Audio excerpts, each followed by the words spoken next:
There is a verse in the Gita that says there are these 4 different types of people that worship me, that seek out this higher knowledge. It's chapter 7, verse 16. So I'll read it and then we can talk about it. It says, "O best among the Bharatas, 4 kinds of pious people engage in my devotion." And this is Krishna speaking to Arjuna. Number 1, the distressed. Number 2, the seekers of knowledge. Number 3, the seekers of worldly possessions. And 4, those who are situated in knowledge. So let's look at the first one, the distressed. Why are you looking at me? Because we're going to talk about it. I know, I'm kidding. So yeah, that pretty much, I think what is the catalyst for a lot of people to pursue spiritual work or ask questions about their own spirituality, look outside their normal life, seek answers, is because they're having pain in their life, suffering in their life. Yeah. Yes. And they want to relieve the suffering. So they're looking for spiritual answers for their human problems. Which is all of us. If you are alive, you are or have experienced suffering. It's built into the contract. When you incarnate, you're going to experience the world in both pain and beauty.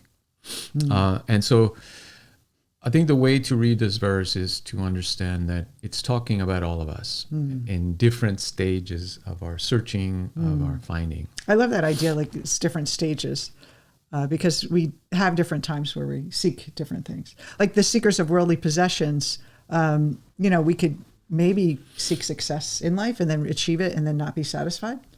And that leads us to look for the higher knowledge. Yeah, I think that's a valid interpretation, but also that if you want to create something, if you're ready to build a business, to have success in your life, because in the bigger philosophy, artha, which is the experience of being wealthy and successful and abundant, is a valid goal in human life. It's not considered evil or bad.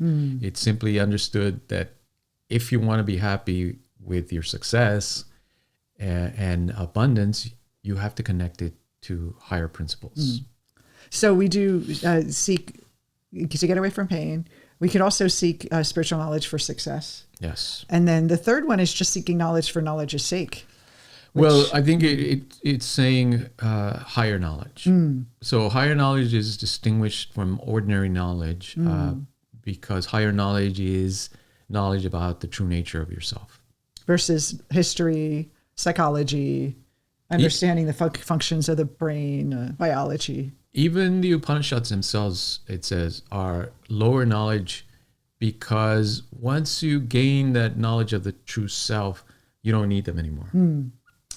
Which is an incredible aspect of these wisdom traditions, that it's telling us you don't have to depend on this knowledge forever.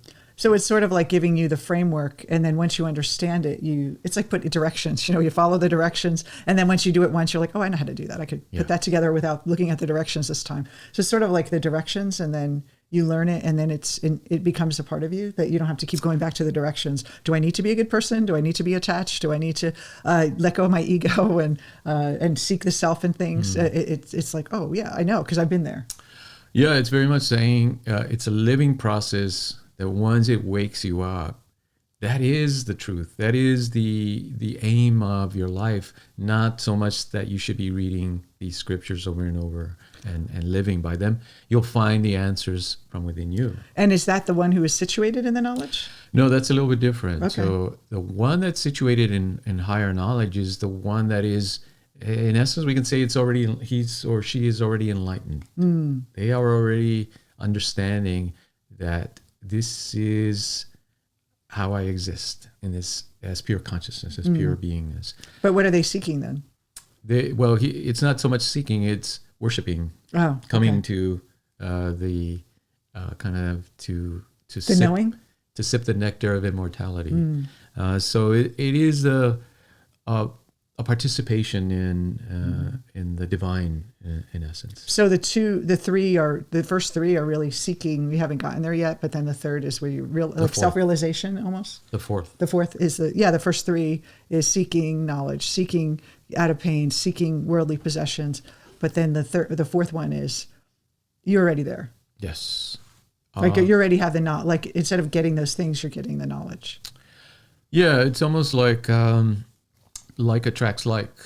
So where do you belong when you're enlightened, when you already understand that you are pure awareness? You belong with people that are seeking those things or experiencing those things.